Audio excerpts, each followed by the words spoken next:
Lesson 3.4, rounding. When we finish this, you should be able to round numbers to any given place value and understand when an estimation should be used in a real-world type of situation, and if it should be rounding up, down, or to the nearest. Take a moment to answer these warm-up questions.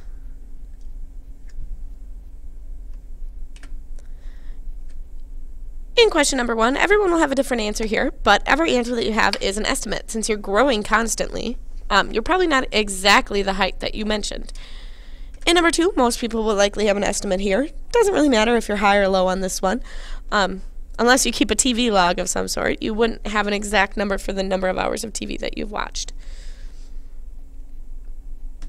In question number 3, if we do a simple division, the $200 divided by $6 for each bag, we come up with a decimal, 33.3 repeating. So in this case, rounding is absolutely necessary because we're not going to be able to sell part of a bag of popcorn. In this case, rounding up is the only way to do it, because if we were to round down, we would not have enough money for the team uniforms. Why do we round? Sometimes an exact answer isn't possible, like your height or even a population. Sometimes a neater answer is more appropriate than an exact answer. For example, when you're flying, if the pilot says, "We are traveling at an altitude of 20,000 feet, this would probably make more sense than getting real exact like 19,576.5 feet. Rounding down is used if going over would be bad. For example, we could use a very complex formula to find the maximum capacity of an elevator. We could find it to be 2,302 pounds. But when we make the sign, we probably make it a whole number, or excuse me, a neater number, a nice round number. So we could choose to make the sign at 2,000 or 2,500 pounds. Makes more sense to go at 2,000, simply because if we went over that limit of 2,302, we could be in big trouble. Rounding up is used if being under the amount, if going too low would not be good. For example, if I were going to make turkey for a holiday dinner, and I know that's about half a pound of turkey per person, and I calculate that out to be 15.5 pounds, and I can buy a 15-pound turkey or a 17-pound turkey, I'd probably overestimate the 17-pound turkey just to be on the safe side. If we didn't have enough turkey, things could get ugly. We can use a number line to round. For example, in one of our previous lessons, we graphed the number 26 and 172 thousandths on a number line.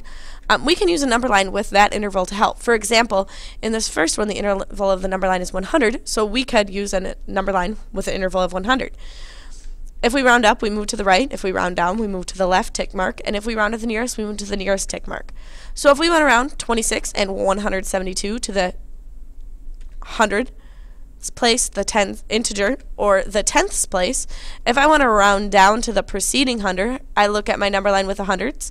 It's either going to be 0 or 100. Rounding down, of course, would be rounding to the smaller of the two numbers, a 0. Rounding down to the preceding integer on the integer number line would be, of course, rounding to the 26. And rounding down to the preceding 10th would be 26.1. If we wanted to round up to the next, we just go to the right. Rounding up to the next 100 would give us 100. Rounding up to the next integer would give us 27. And rounding up to the next 10th would give us 26.2. And if we wanted to go to the nearest, we just pick whichever's closer. In the hundreds example, we'd be rounding down. In the inter example, we would be rounding down.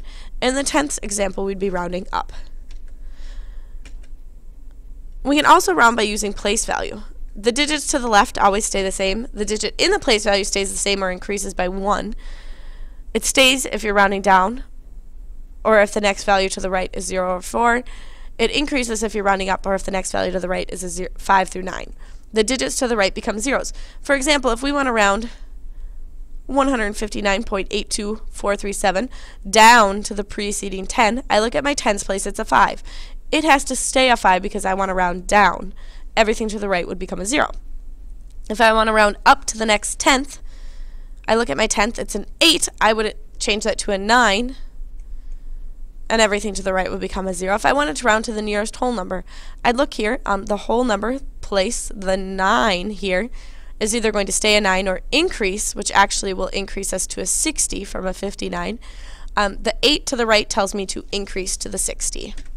That's rounding.